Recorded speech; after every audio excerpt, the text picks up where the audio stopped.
I mean, he has completed 44% of his passes this year, Ian. So, I mean, that's better than zero. I will be starting Russell Wilson over everybody else on the earth. You know, Dwain, you can call him your Sicko Start all you want, but the rankings say Freedman and I actually like him more than you. So, is the player playing well? Are they a good player? That's by far the most important thing.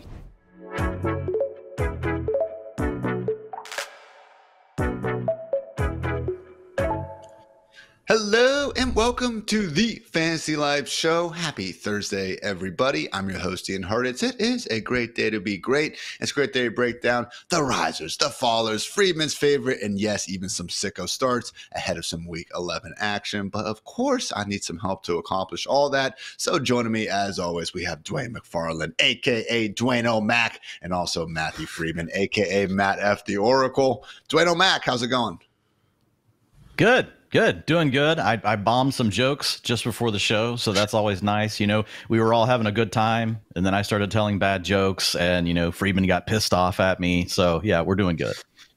Not only did Dwain tell a bad joke, Freedman, but he doubled down on it, which is rare to see. And, you know, you could say he Louisiana downed on it. Yeah, I mean, the thing is, it was like, oh, Freedman was the one guy who didn't get the joke. No, Dwain, no one on the show got your joke. And then when we asked you to repeat it, you were like, no, I can't do it. As if your arm has only so many fastballs in it. Yeah, I repeated it twice. And the point of a dad joke is that no one gets it, and everyone's like, that's not a joke. That's like the best dad joke. You know what's a joke, guys? The way the Colts are handling this quarterback situation. I mean, come on. Early on in the week, Shane Steichen says it's Joe Flacco, but then Wednesday afternoon, lo and behold, Anthony Richardson is announced as their starter for the rest of the season. So, Dwain, regardless of who is making these decisions, a.k.a. it's probably Jim Irsay from the front office. What do you make of Richardson being back under center? And could his little 2-week timeout maybe be the turnaround he needs to, you know, help my best ball bags and accordingly my financial health? I mean, we'll see. I mean, he has completed 44% of his passes this year, Ian. So, I mean, that's better than zero.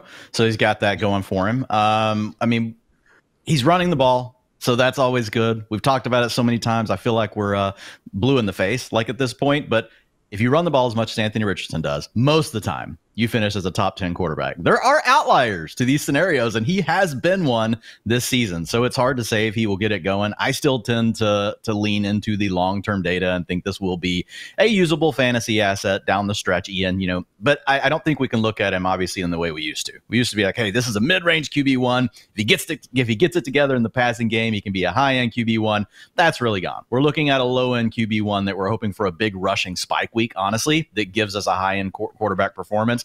But those are going to be more rare. I think the other big thing here is just the impact on Josh Downs and on Michael Pittman, but mainly Josh Downs. Josh Downs had really turned into a major fantasy asset with Joe Flacco under center, was averaging 16.7 fantasy points per game. So basically a wide receiver one with Joe Flacco in the games with Mr. Richardson under center this year. Ian, I don't know why we say under center. They're mostly in shotgun now. So I still say that in my articles, under center. And I think about that. I'm like, they're under center like 30%. Anyway, 9.6 fantasy points per game with Anthony Richardson.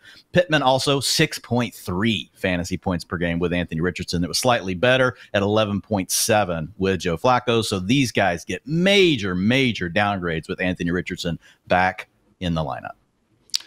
Not impossible. Get a big game out of these wide receivers with Richardson under center. I do believe Downs' biggest performance did come with Richardson at quarterback, but that said, certainly more volatile, as has been his passing throughout his short career. 9 starts where he has, you know, at least played more than, 5 total pass attempts, and we've seen him rank 15th, 10th, 15th, 19th, 11th in terms of EPA per dropback to start out. That's not bad. Top 20, 5 straight times. Since then, though, 25th, 33rd, 31st, and 30th. So Freedman, I mean, we've liked Shane Steichen. He led freaking Gardner Minshew, to a top 10 offensive performance last year. Can we hopefully reignite that spark down the stretch? Maybe, but this week, tough matchup against the Jets, who, even though they're not as good as they were the past 2 years, are still comfortably a top 8, top 10 pass defense. I would say this feels like a time of looking to trade for me. Anthony Richardson, now that he is a starting quarterback and ostensibly is the starting quarterback for the rest of the season, hopefully you can trade him away and get something for him, because I don't trust that he actually will be able to keep the job. Even if he does keep the job, I don't trust that he will actually be someone that you start ahead of 12 other guys on a consistent weekly basis for the rest of the season. So I feel like he's gotten a short-term rise in his value. I would look to try to capitalize on that. The one thing I would say is at least Josh Downs this week, still a decent matchup going against slot cornerback Michael Carter, who has a career worst PFF coverage grade this year. And then also potentially Michael Pittman, who was out last week with a back injury, also a finger injury. Maybe he's out again this week. So even though an overall situation that is a downgrade for Josh Downs, maybe he still has extra target volume this week, but long-term, still not good for Josh Downs. Sounds like Pittman's going to play for what it's worth. Yeah. Just based on yesterday's. Full, right? Yeah.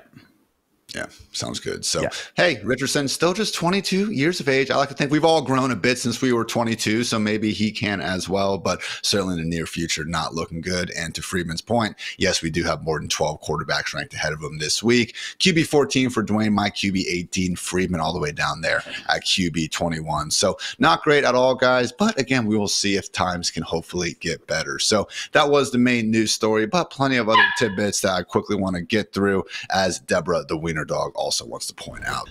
All right, guys, that was our major news item of the day, but certainly plenty of other tidbits that we want to quickly get through. So kicking things off with some more quarterback updates. Raiders head coach in his weekly, rather meaningless quarterback update has named Gardner Minshew as their starter against the Dolphins. For those that are completely desperate in fantasy land, he is your guy. Also, Jaguars quarterback Trevor Lawrence. Yes, he has been ruled out for this week, but the Jaguars do have a week 12 bye, and they are actually optimistic that he could be returning after that. So apparently not of the season-ending variety. We do have Aaron Rodgers saying that, quote, he thinks he still wants to play next season, would be 42 years of age at that point. Also, Vikings quarterback, sadly, J.J. McCarthy, guys, had a second surgery on his right knee to address some swelling. Apparently no changes to the recovery timetable, but yeah, certainly not ideal. At running back, Commanders RB Brian Robinson, good to go for Thursday Night Football with that hamstring injury. We'll talk a little bit more later in the show about where to rank him amongst his peers. Also, Isaiah Pacheco, unlikely to play this week per Andy Reid. Najee Harris, Tank Bigsby, and Jamal Williams starting off the weeks with DMP. Just Wednesday, so no need to freak out just yet, but monitor those. Also could see a returning RB to the Packers room. Marshawn Lloyd has had his practice window open coming off that ankle injury, has not practiced since week 2. Over at wide receiver, we have DK Metcalf practicing in full after missing 2 games. Good news there. Should be good to go this week. Also, Bengals wide receiver T. Higgins encouraging and steps in the right direction per head coach Zach Taylor. Pretty rare to hear him say anything other than day-to-day. So good looks there to hopefully get back. Devontae Adams not practicing with an illness and wrist issue. Amari Cooper still limited, but Michael Pittman practicing in full, as Dwain mentioned, should be good there. And also should see a returning Juju Smith-Schuster for the Chiefs against the Bills. And finally, some tight end updates. We do have George Kittle not practicing with a hamstring, but expected to return later this week. Saw this pop up a few weeks ago, so not overly concerned there. Also, Sam Laporta, Dalton Kincaid not practicing, not looking so good there.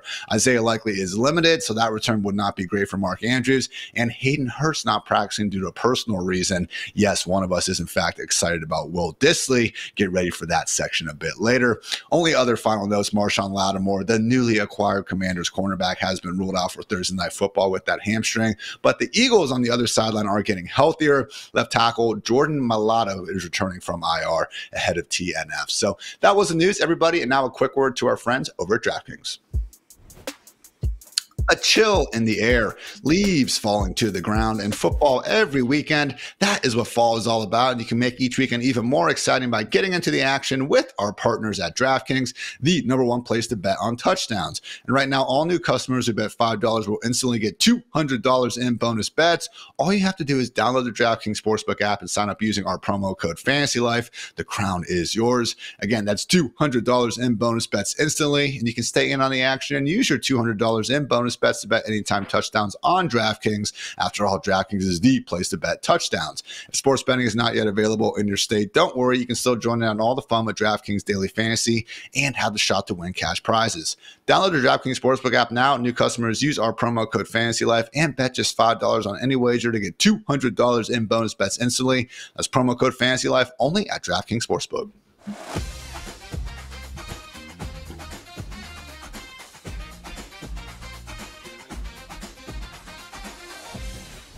Guys, it's Rankings Thursday presented by DraftKings, and on your screen now, shout out to the YouTube fam. You can see our top 12 quarterbacks of the week. So usual suspects certainly at the top, Lamar, Hurts, Josh Allen, and Jaden Daniels. But with that fully healthy offense now, Brock Purdy rounding out our top 5. Joe Burrow, Jordan Love also staples in this high part of the ranks. But Bo Nix, QB8, Russell Wilson, QB9, and yes, even Patrick Mahomes back in the top 10. So rounding things out with CJ Stroud and Jared Goff, both with respectively great matchups against the Cowboys and Jaguars. So guys, I want to focus real quick on that QB9 because Dwain, Russell Wilson standing out for you as a riser, and why not, man? Has as many QB1 performances this season as CJ Stroud and Patrick Mahomes, 2 top 10 finishes in just 3 starts already.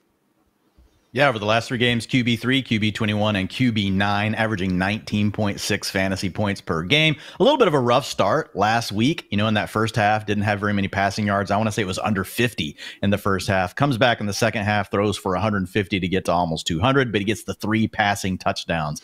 Looking at Russ, I was kind of surprised. I went back and looked at his prime years. Ian, basically once the Seahawks decided to let him throw the ball at least a little bit, right? In those very early years, it was completely clamped down offense. But from 2015 to 2021, Russell Wilson averaged 246 passing yards per game with 2 touchdowns per game.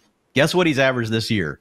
246 and 2. I can't make these numbers up. I couldn't believe they matched exactly. So I think we have to just kind of look at this and say, okay, this marriage with Arthur Smith, with George Pickens, with Austin in the slot, these weapons that they have, this is really a good marriage for Russell Wilson with a scheme. And I think we are seeing vintage Russ. Now, you're not going to get the same utilization that you used to get from him on the ground, right? They're not using him in the design run game. He's not scrambling as much, only a 3% scramble rate. I would still bet on that coming up over the course of the season, but he's not going to be running around as much as he used to. So that means Russ isn't as good as he once was in fantasy, but this weekend he could be as good as he ever was just because of this matchup against the Ravens. They love to stop the run. The Steelers like to run the ball, so that's going to present a challenge to their game plan. I think that's going to probably lead to more passing attempts. And man, we've just seen other teams eviscerate this secondary. Ian, if you look at it, giving up 315 passing yards per game. Ooh. I can't believe this is the Ravens, but it is. They give up 21.4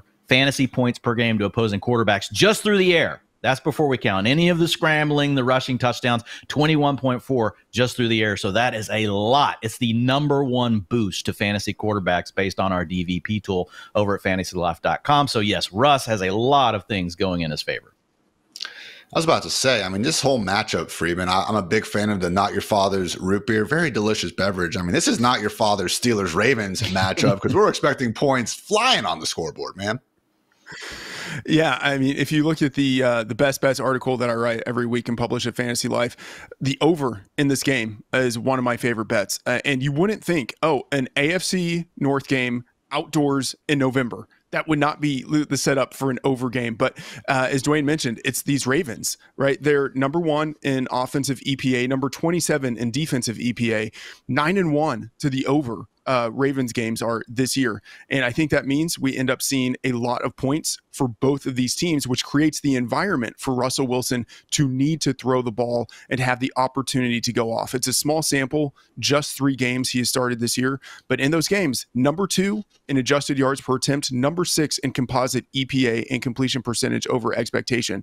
With Wilson, the Steelers have put up 37, 26, and 28 points. Steelers overs in Wilson starts are 3-0.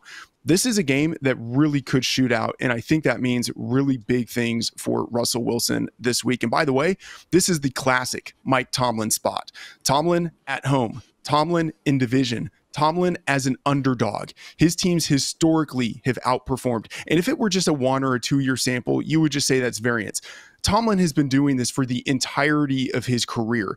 This is just the classic spot where Tomlin's teams go off and exceed expectations. So you put all that together, and it means that Dwain has Russell Wilson at #8. I have him at QB 12. Wilson, one of my favorites this week. I'm going to have to bump him up higher in my rankings just so that he's higher in my set than Dwain's set. Again, consensus QB9 on the week. Yeah, pretty great quarterback to have. And honestly, some more good matchups coming up as well. Not the case, though, Dwayne, for your faller of the week, and that is Mr. Sam Darnold. Certainly relative to past years, 2024 has still been very successful for Darnold. But, you know, I'm old enough to remember back after week 4 when he was unironically being mentioned in the MVP conversation. Not quite the same these days. Yeah, and I will say real quick on Russell Wilson, guys, check him out over on Underdog. They've been really slow to move up that passing yardage, okay? So, I mean, it's been sitting in like the low 200s. Definitely, I've been taking the higher on those, and that's been a profitable move. But yeah, man, talking about Sam Darnold, Ian, you know, he was in a very nice stretch of games coming out of that bye week. You know, you came out and you got the Lions, and over the last 2 games, you got the Colts and the Jaguars.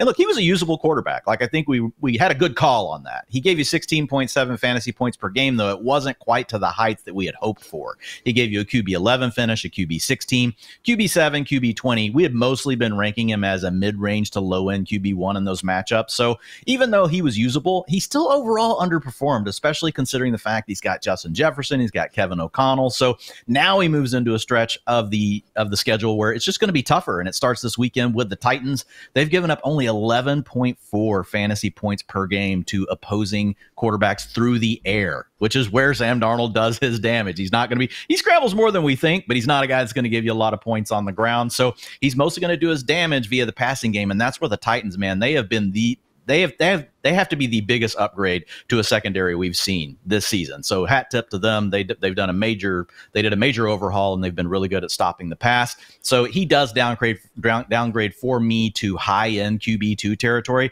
I don't think he's a must bench. Like if he's the guy you've been riding with and you don't have another option, it's still the Vikings. It's still all those other things. They've got the weapons. TJ Hawkinson's back. He could still come through with a top 12 performance. We're just not as bullish on the chance for him to come through with one of those real boom weeks, right? He could come through with 200 passing yards and maybe you get 3 passing touchdowns, and that helps you still get a top 12 finish. But it's just it's thinner as far as the ways that we can see Sam Darnold getting there this weekend.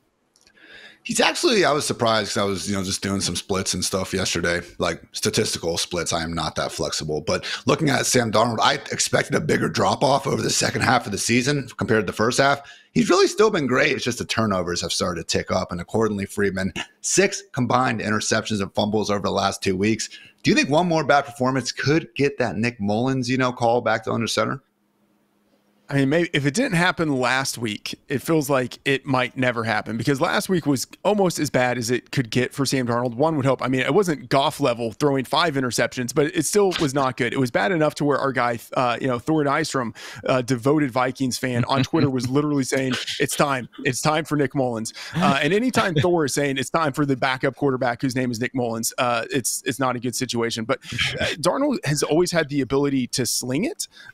It's just always been, does he throw interceptions when he's being a little bit of a gunslinger? Those interceptions, Ian, as you mentioned, they have started to pop up against the Titans. And Dwain mentioned this. One of the best kind of season over season changes in a secondary that we've seen. They are, I'm expecting, likely to be without number 1 cornerback Eljarius Sneed this week.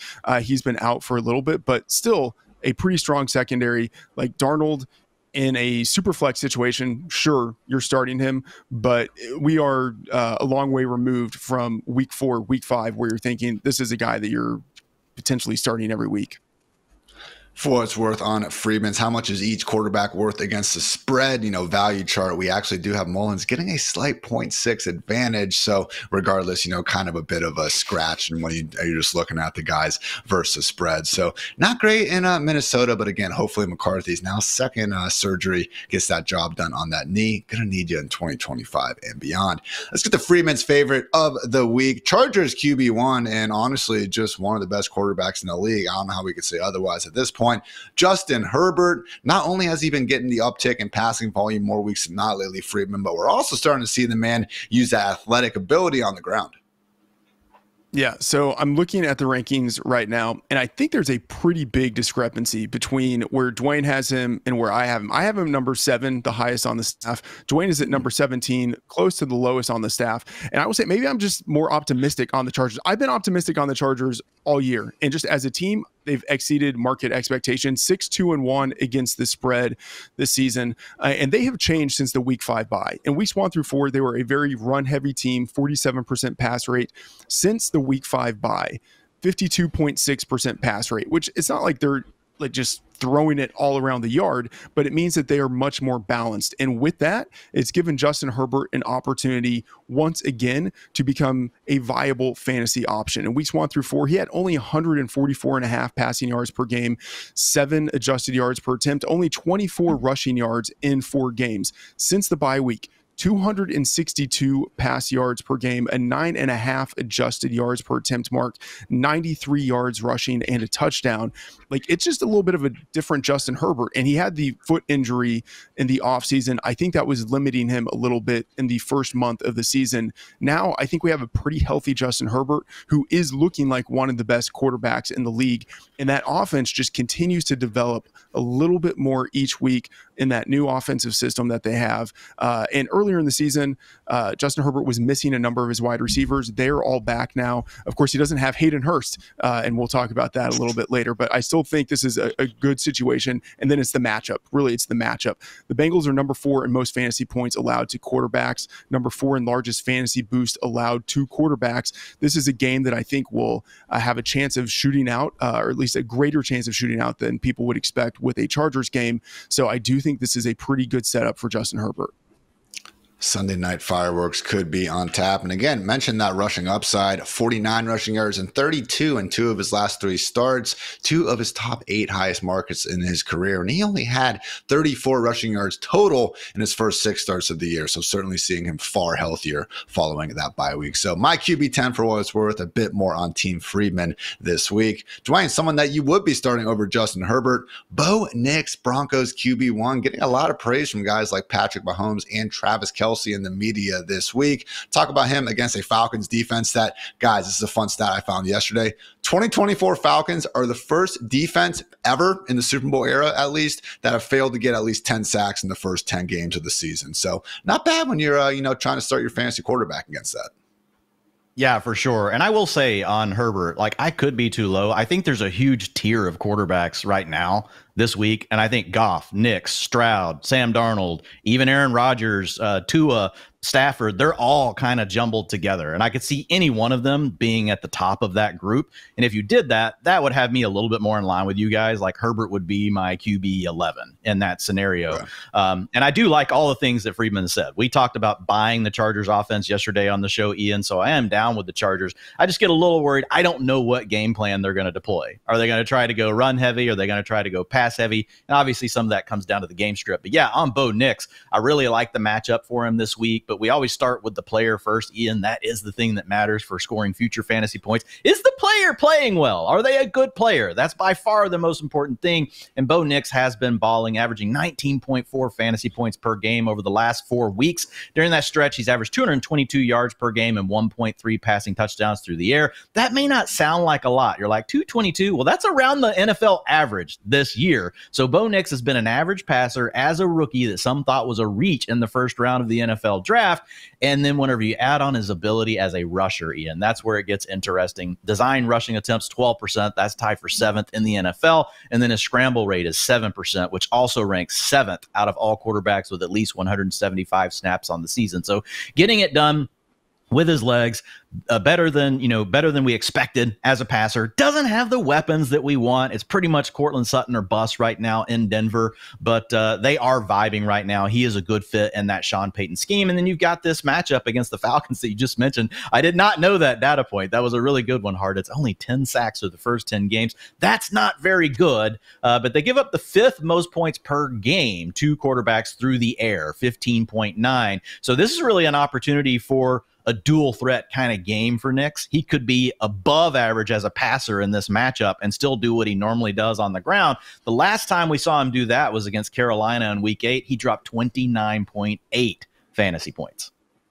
And that was one of 4 QB1 finishes that he has pulled off in the last 6 weeks. So QB 13 on the season in fantasy points per game, certainly standing out as one of the key late round gems of the position in 2024. So those were our big quarterback rankings, guys. Now let's go ahead and look at some running back goodness. Going to be showing an overview here with our top 24 options of the week. Reminder, you can find all of our rankings only at FantasyLife.com. But welcome back to the RB1 spot, Christian McCaffrey. Also got some more veterans who are certainly not washed, like Alvin Kamara, Saquon Barkley, and Joe Mixon in the top 4. Devon Achane and John Robinson absolutely balling right now. NFL high 5 straight games with 100+ total yards. NFL record, guys, Marcus Allen with 17 back in the 80s. Great day to be great there. Plenty more ballers, Kyron Williams, Breece Hall, Kenny Walker, Henry, Brown, and Gibbs rounding out our top 12. As we look on more of the RB2 side of things, yeah, bit of a fall off, DeAndre Swift, but Jonathan Taylor going up against the Jets D, that has not been looking great. Josh Jacobs, Kareem Hunt, Aaron Jones, still plenty of volume. You do see, though, guys, really around that Tony Pollard, Austin Eckler area, kind of closer to RB24. That is where the steep fall off is, because we still do have a bunch of teams that, yes, are leaning on their featured running back and everything, but then you start getting to some of the more bad teams who sadly just cannot quite figure things out and accordingly are using multiple backs. But want to focus, Dwayne, on someone who is RB16 for us this week. Maybe not going to have that starting job for too much longer. Mentioned at the top of the show that Isaiah Pacheco is nearing a return, but Kareem Hunt going up against a Bills defense that I think is good overall, but in the year 2024, they understand that you need to put more resources towards the pass and the run, and accordingly could be good news for Hunt's fantasy managers. Yeah, it can be. And if you can sell high on Hunt before the trade, great. But the way all these fantasy apps and everything work today, all the news and everything is attached to the players. You can't pull off as many of these kind of sneaky trades as you used to be able to do back in the day, Ian. Everyone is much more well-informed with the way fantasy football works today, which overall I think is a positive, for the way the industry is shaping up. But looking at Isaiah Pacheco, but looking at Kareem Hunt, he's averaged 17.8 fantasy points over the last 4 games. So, that pretty much in itself, we always start with a player. We just talked about that. You're starting him. He's got an 8.3 utilization score. And you mentioned the Bills. They are the team that gives up the second largest boost to the running back position because of what you said. They prioritize stopping the pass. The other thing that goes on with prioritizing stopping the pass, they don't want to give up big plays down the field. They run a ton of zone coverage. They really try to force teams to funnel the ball underneath the coverage. That's also good for running backs. Historically, whenever we play against these zone-heavy teams, you see more of the targets spread out, getting the tight ends and running backs involved. And just last week, we saw a similar game plan from the Broncos, and we had a 22% target share for Kareem Hunt in that game because Patrick Mahomes was forced to funnel some of those targets underneath. So I think you could get a similar type game this weekend from Kareem Hunt. I think he scores at least 1 touchdown. I think he gets a few extra targets because of the way the Bills play. So that makes him a borderline running back 1 this weekend, and he carries upside for a multi-touchdown game.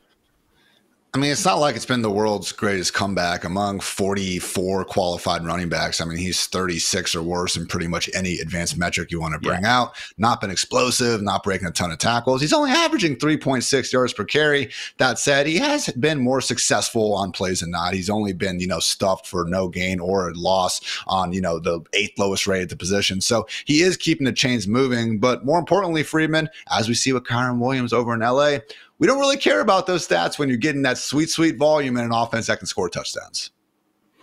Yeah, absolutely. And it's not just the volume, it's the type of volume. He has an NFL high 13 goal line carries. And that's despite the fact that he's been the starter just 5 weeks. Pretty incredible what we've seen out of him. 480 yards, 5 touchdowns on 111 carries, 15 targets in that 5-game stretch.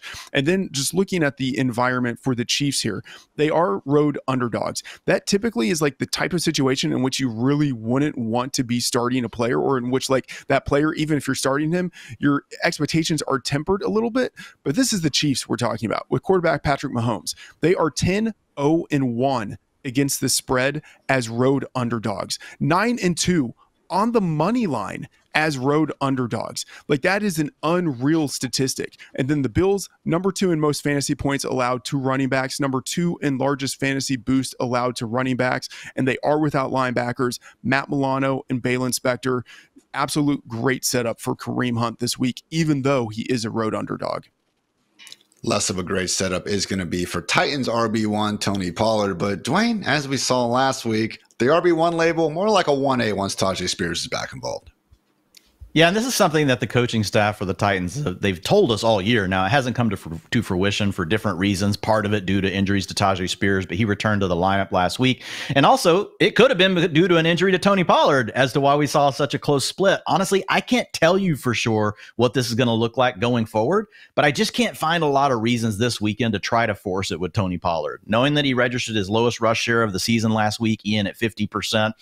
Route participation was also the lowest, 45%. Because he was splitting time with Tajay Spears. If we don't know for sure that he's going to take that role back over, and you look at this matchup, it's like, why would we be doing it? You know, he's got the Titans have a team total right now of 16.3. That's the last on this slate. You've got a game spread. They are 7-point dogs in this game, so not going to be as much rushing. Maybe Pollard does some damage through the air, but last week, Tajay Spears got more of the work. He took the 2-minute offense, took all the long down and distance snaps. So if there was a big signal from last week, it was the fact that they probably planned on Tajay Spears being their passing down back, and that's what they deployed. So even if Pollard was hurt or not hurt, I don't know that necessarily matters. I think that's the way we were seeing Spears used. And then the final thing, it's the matchup against the Vikings. This is the worst matchup on the weekend. 71 yards allowed per game on the ground. So not a high team total. We've got the potential timeshare. We're going to lose, catches and things like that in a trailing game script. It's just tough for me to want to put Tony Pollard anywhere higher than like borderline running back 2 territory this week. And I think there's just too many other good options that you can turn to. 5 rankers in our consensus ranks, and every single one of us has them as either the RB23 or RB24 specifically. So again, Freedman, I'm not saying that everyone needs to bench Tony Pollard, but closer start-sit decisions between guys like Ramondre Stevenson, Nick Chubb, J.K. Dobbins, DeAndre Swift, Aaron Jones, of those types, yeah, probably going to take the guy not playing for the Titans. Yeah, absolutely. And Tony Pollard, I mean, I hate to say it, and this is as maybe the Cowboys fan or maybe former Cowboys fan. I don't know. It's when he starts to get banged up that you start to see the efficiency and then the workload drop off for him. And so, as Dwain mentioned, it wouldn't be a surprise if we start to see the utilization for him decrease as the season progresses, and then the matchup less than ideal going against the Vikings, especially with Will Levis now back at quarterback. I think that just lowers the expectation for everyone in that offense as underdogs. Just an absolute terrible setup for the Titans. So really want no part of that Titans offense this week, except for one guy who I might be talking about later. Ooh, little foreshadowing there. I wonder who it could be. All right, let's talk about one of your favorites, though. Freedman, a rookie runner out of that Broncos offense, seemingly took over the backfield. Give us some goodness about Audric Estime, someone who, no, we don't have in our top 24, but in those closer flex start-sit decisions might be your guy. Yeah, Dwain talked about Bo Nix as a sicko start. Audric Estime, for me, feels a little bit equivalent as a running back start. Last week, the best of his career, the 21-year-old rookie had personal highs, 45% snap rate, 64% carry share, 21% route rate. And of course, that information is from our utilization report.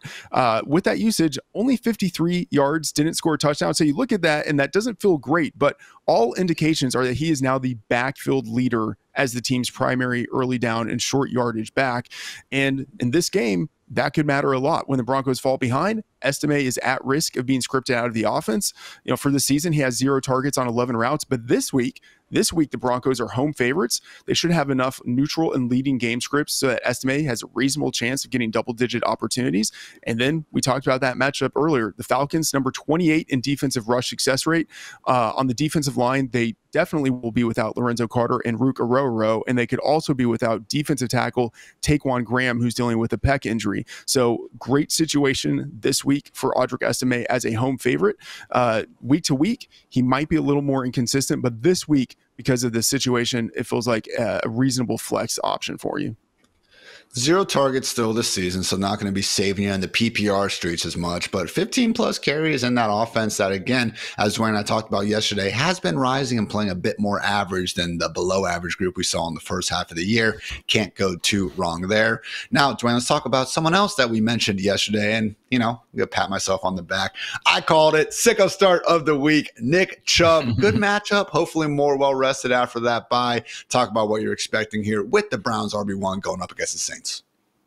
Yeah, I was torn on him and Estime, but I did Nix already from the Broncos, so I decided to put Estime in the upgrade section, agree with everything that Freedman said, and we put Chubb in the Sicko Start, just because also it just feels weird. How should we have to say that Nick Chubb is a Sicko Start? That's kind of where we are. Only 27% of Yahoo lineups right now have him in the starting lineup, so most people have him on the bench. I do think this is a spot where you could lean into Nick Chubb. You're coming off the bye week. I get it. He's not been efficient, guys. He's not been doing very much with his opportunities, but the bottom line is he is getting the opportunities. He has taken 72% of the team's rushing attempts over these last 2 games. Now he's not getting much work on the pass downs.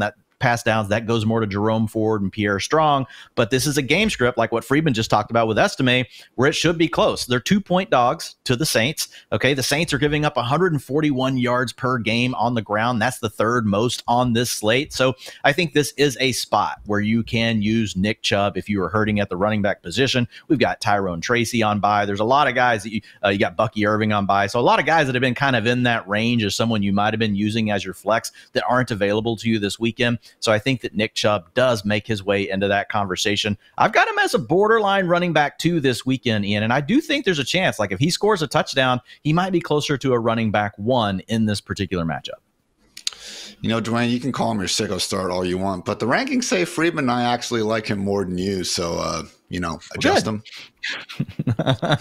No, hey, look, again, we're talking about groups of players. He's a borderline running back 2. That might mean 22. That might mean 26. Where are we at? Are we all pretty close?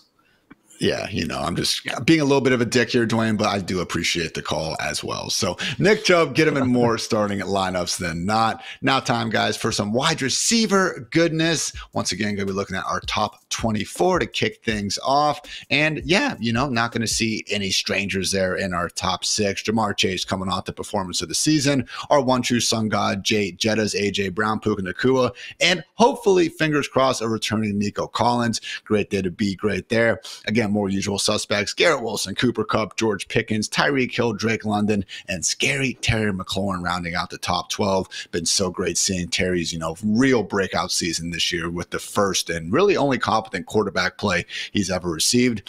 Hasn't been pretty with CeeDee Lamb, but tough to move him too far down the ranks. He still comes in as our wide receiver 13. Also a shout out Jacoby Myers sitting there as the wide receiver 17. Maybe more on him in just a few minutes. Cedric Tillman returning from a bye at wide receiver 19. Cortland Sutton, wide receiver 20.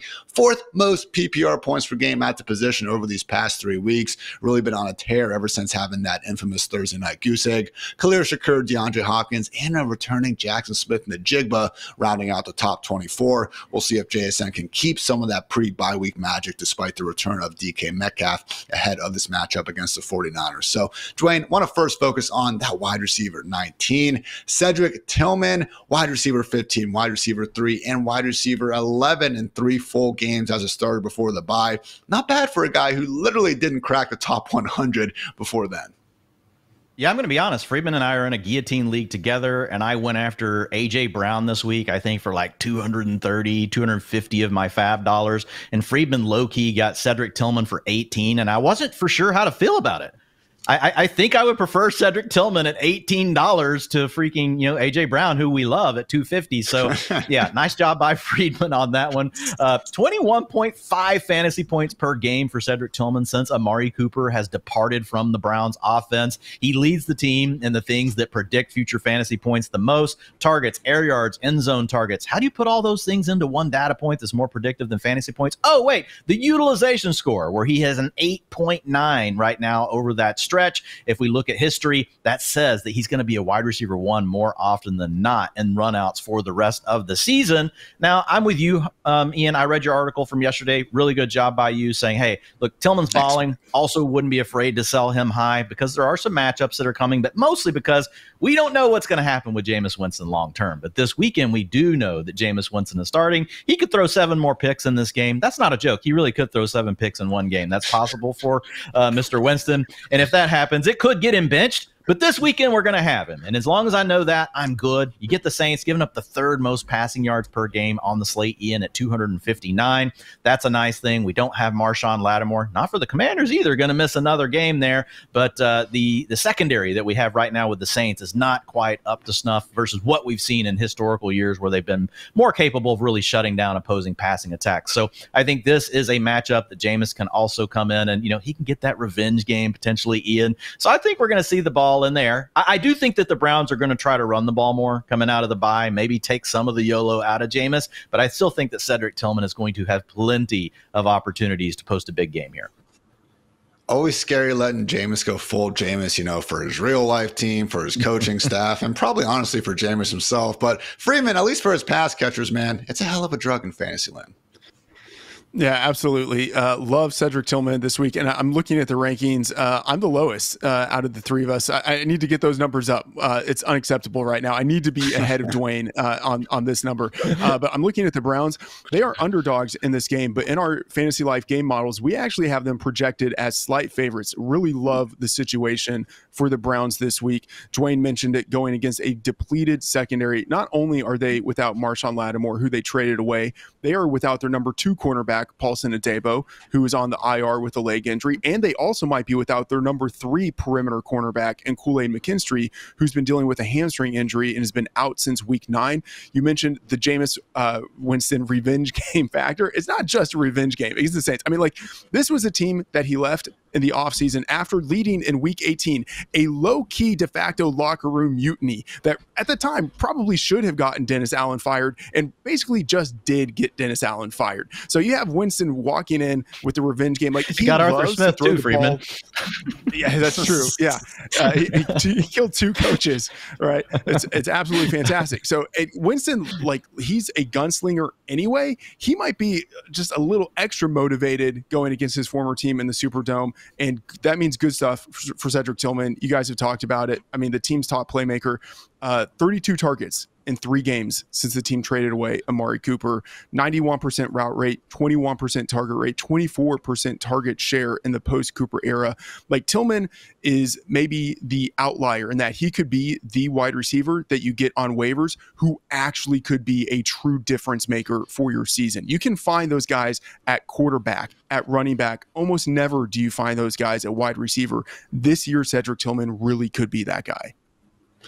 Don't want to hurt myself from patting my own back, but I got him in a dynasty league a couple weeks ago, guys. So feeling good there. And again, feeling especially good here in week 11. Even if you don't personally believe in revenge games, a guy by the name of Billy Walters, aka the Gambling Goat, does. So accordingly, we do as well. So good stuff there. Freeman, let's get to your favorite. You briefly mentioned him before, and he's someone that Dwain and I have already talked quite a bit about this week, and for good reason. Making a lot of plays and has a great schedule coming up. Talk about clear-cut Titans wide receiver 1, Calvin Ridley.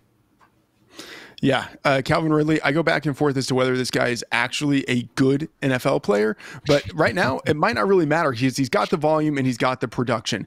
Since the week 5 bye, 49 targets in 5 games with at least 8 targets in each of those games. Since the team traded away DeAndre Hopkins 3 games ago, Ridley has 300 yards, 2 touchdowns receiving on 32 targets. Unfortunately for Ridley, the team went back to Will Levis, who I have in our FantasyLife quarterback against the spread value chart as a significant downgrade from Mason Rudolph, a downgrade of 3.1 points against the spread. But that might not matter this week because Ridley has great volume and there's the matchup. The Vikings, number 3 in largest fantasy boost allowed to wide receivers. So even though I think for the Titans overall, it's not a great situation, for Ridley, he's got the volume and the matchup is decent enough through the air to where I think this week he is still a very strong option for your wide receiver 2 spot. have Calvin Ridley as definitely a recommended start. And someone else that you are supporting, Dwain, Jacoby Myers, as we saw coming in as a top 20 wide receiver in our consensus ranks, which again, that's really what he's been over the better part of the last 2 years. But that said, I still don't disagree with you really designating him as a sicko start because not enough people appreciate Jacoby Myers, Dwain. So I'm happy you do, man. Yeah, only in 27% of the lineup. So that's the way I judge this. And I do it on Wednesday, guys. So I know not everyone has set their lineups. Not everybody is like a sicko like me. And I set my lineups as soon as the previous week is over, especially for my teams that lost, trying to get them motivated, get another win. Hartitz, you know how that goes. But yeah, looking at Jacoby Myers in these 4 games that he's played without Devontae Adams this year, he's got a 32% target share. He has an 8.1 utilization score. You know what an 8.1 utilization score wide receiver has looked like over the last 4 years? The closest comps are all low-end wide receiver 1s to low-end wide receiver 2s. So somewhere between that borderline of wide receiver 1 and borderline of wide receiver 2, and no one even wants to talk about Jacoby Myers. This guy has overcome so many things in his career. He did it with the Patriots. Somehow they let him get out of the building. I don't understand it. That team cannot find a wide receiver to save its life. They had one, and they let him go. And now you've got a situation with Devontae Adams gone from the offense, and the whole thing's really just centered around him and Brock Bowers. There are not any other high-end target earners in the offense. There's not a running back you want to hand the ball to. We have an offensive coordinator change. Okay, Luke Getsy is out, so we'll see what that looks like this weekend. There could be some shakeups there, but I don't think any of them would involve Jacoby Myers not being on the field. He's going to be out there plenty. And so I look at him, Ian, right now, they're 8-point dogs, so they're going to need to throw the ball. Now, it's not exciting, only an 18.3 team total for the Raiders. You shouldn't be expecting, Jacoby Myers to come out here and go off for multiple touchdowns. But I think he could win the week for you, giving you 7 catches, you get 80 yards, you scratch out 15 fantasy points. He is a borderline wide receiver 2 for me this weekend. So, yeah, I think he should be in a lot more starting lineups than what he currently is. As much as I have poked fun at the Raiders quarterback situation for the better part of the last 6 months, at least for right now, Minshew is a better answer than Desmond Ridder, as much as that answer is still pretty lame, admittedly. So those were our wide receiver risers, Freedman's favorite and sickos. Now let's, guys, go to our tight end position. Always got to make sure we are set with our onesies. So looking at the top 12 of the week, again, check out all of our ranks at FantasyLife.com. Travis Kelce, George Kittle, and Brock Bowers forming the clear-cut top 3. Really is a bit of a tier break after that, those guys. Evan Ingram without Trevor Lawrence, going to be a bit more volatile than usual. David Njoku and TJ Hawkinson right there as well. Mark Andrews, we just got to see if Isaiah Likely is going to return. Honestly, I would guess that Mark Andrews can get as high as tight end 4 in this week if that does end up being the case. Also have Jonnu Smith, Kyle Pitts, Sam Laporta, Mike Gesicki, and Tucker Kraft rounding out the top 12. So do make sure you keep an eye on that Sam Laporta shoulder injury. Again, he did not practice to start the week on Wednesday, but a great matchup against the Jags, league worst defense and EPA allowed per dropback if he can't manage to suit up. So guys, going to quickly start off though with that tight end 12, Freedman's favorite of the week, Tucker Kraft. And it's funny because it's Freedman's favorite and it's maybe Dwayne's least favorite player. I kid, we don't hate the players, but let's face it, Freedman, as much as Tucker Kraft has made some good plays this year, it's been a lot of yak that maybe, Freedman or Dwain even could have picked up about half of it. So left alone, say maybe it's an aspect of playing in Matt LaFleur's offense, sure, but all that, aside, Freedman, style points, don't get anything extra in fantasy land, and accordingly, you do like Tucker Kraft this week. Yeah, he has certainly benefited from scheme, from defensive ineptitude, whatever it is, but 299 yards, 5 touchdowns receiving in 6 games since week 4, which is when he took over for injured tight end Luke Musgrave as the team's #1 tight end. For the Bears, strong safety Jaquan Brisker has been out since week 6 with a concussion. A little bit skeptical that we see him return this week. And in his absence, the Bears have allowed tight ends 357 yards receiving on 39 targets in 4 games. And then, of course, there's the matchup. And under head coach Matt LaFleur, the Packers have outright dominated the Bears in epic fashion. 10-0 against the spread is LaFleur versus the Bears, 10-0 on the money line. I think we see another situation where the Packers, coming out of the bye with a healthy Jordan Love, just absolutely take it to the Bears. And I think that means good things for all of the skill position players on the Packers, including Tucker Kraft. We do need to keep an eye a little bit on the return of Luke Musgrave eventually, because we have seen the splits get a little more even. Again, I know Marshawn Lloyd is back. Let's see. Here we go. Packers head coach Matt LaFleur on Luke Musgrave. We'll be looking forward to getting him back, hopefully sooner than later. Doesn't sound like this week. So more good news for Tucker Kraft. And yes, accordingly, a top 12 tight end in our consensus ranks. Someone who's not in our top 12, but someone who I saw all over my own personal waiver wires because Dwain might be in love. Will Dissly, working with the Chargers right now. Hayden Hurst could be sidelined. And to Dissly's credit, Dwain has had some nice performances this year. Yeah, and specifically in the games where we didn't have Hayden Hurst, which led to 75% and 74% route participation rates. Honestly, he took those two games and he parlayed that into the starting job. I have no clue if that has something to do with Hayden Hurst's personal whatever's going on there. Hopefully not, because Will Dissly does look like the starter, period. And now we may not have Hayden Hurst this weekend. So in those two games, Ian, this man had a 28% target share. And that's with Ladd McConkey out there. Now, if you look at the last two games, you get Quentin Johnston back. He's been earning some of those targets as well, but still, he posted a 12% and a 35% target share. So over the last four games, 25%. So he's got a nice utilization score. Hasn't come through in a huge way in the fantasy box score, Ian. But again, we're talking about a sicko start. And I wanted to dig deep on the tight end one because you mentioned it. Jacoby Myers, not in enough starting lineups. Nick Chubb, not in enough starting lineups. But, those are borderline sicko calls. So I had to have one of these be a true, absolute, gross sicko call. I will go with Will Dissly, and it's even gotten better just because we may not have Hayden Hurst this weekend. But I do think that he could give you a tight end 1 performance. We still have him as a mid-range tight end 2 in our ranks. But again, guys, there's a big tier of guys that are all in there together. But you get Hayden Hurst out of this lineup, I will be moving Will Dissly up even more later this week. All right, that was our Freedman's favorite and Sicko Starts at tight end. Again, you can see the full rankings at FantasyLife.com, but you can also get some rankings one-on-one Q&A over at our Fantasy Life Discord. And accordingly, we wanted to shout out a handful of questions that our fearless leader, Sam Wallace, has helped us put together. So, fellas, rapid fire edition, starting off with a quarterback question. Russell Wilson or Jordan Love? Dwain, what say you? Russell Wilson. I love the matchup against the Ravens. He's playing well. This is not a knock on Jordan Love, but he's got a tougher matchup against the Bears. The Bears are one of the best secondaries in the league. So with Russ playing the way that he's playing, I am going with Russ, and accordingly, I have him ahead of Jordan Love in the ranks. So I have Jordan Love ahead of Russ. So did Freedman, but based on what we talked about earlier, sounds like you might be swaying Freedman. Yeah, I'm going to have to get those numbers up. There's no way that I can let Dwain have the higher ranking on Russell Wilson this week. So I will be starting Russell Wilson over everybody else on the earth. Overall QB1 Russell Wilson for Freedman. You heard it here. You're going to be ahead of Charge. Charge has him 3, I think. I think Charge has Wilson 3. So you can't just beat me. You're going to have to beat Charge to be number 1. I would go Love, but hey, 2 versus 3. Official Fantasy Life recommendation would be Russ. Talk about some wide receivers. Dwain, we do have Jacoby Myers, but also Brian Thomas Jr. Yes, Mac Jones will be under center, which could be the ultimate, sway there. So Jacoby or BTJ?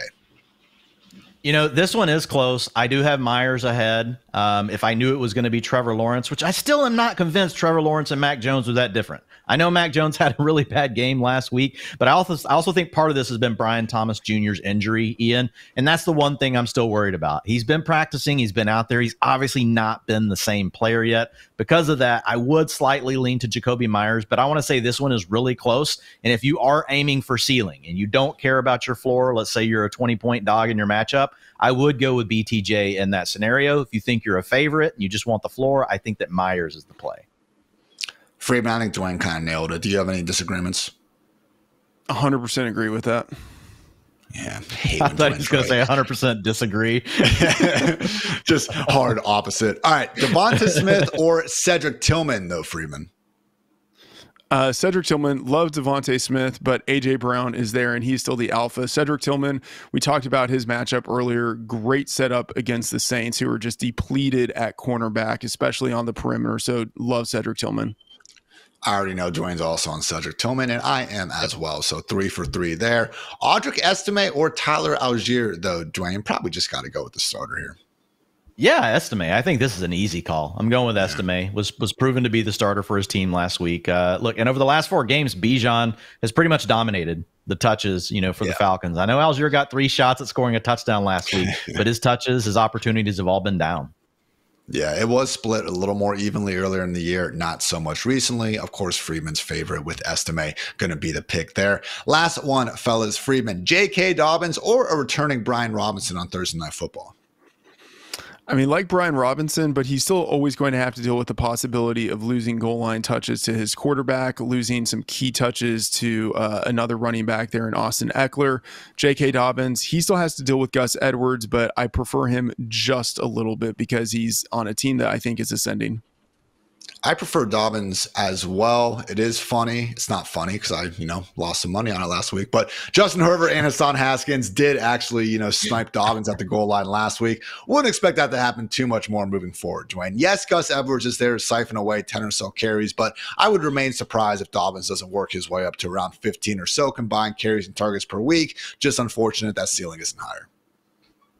Yeah, I have Dobbins 21 and I have Robinson 22. If Robinson was completely healthy and in a better matchup, I might lean to him. But yeah, I'm going Dobbins in this one. Well, you guys heard it from us. And again, invite you guys to check out our Start Sit tool and just full rankings over at FantasyLife.com for any more Start Sit questions you have. Otherwise, trust that gut, make the right decisions, go out there and win that fantasy football matchup. So for Dwain, for freaking Freedman, that kind of rolled off the tongue. For producer Swing, for producer Kelsey, I'm Ian. Thanks again for tuning into the Fantasy Life Show. And until next time, take care, everybody.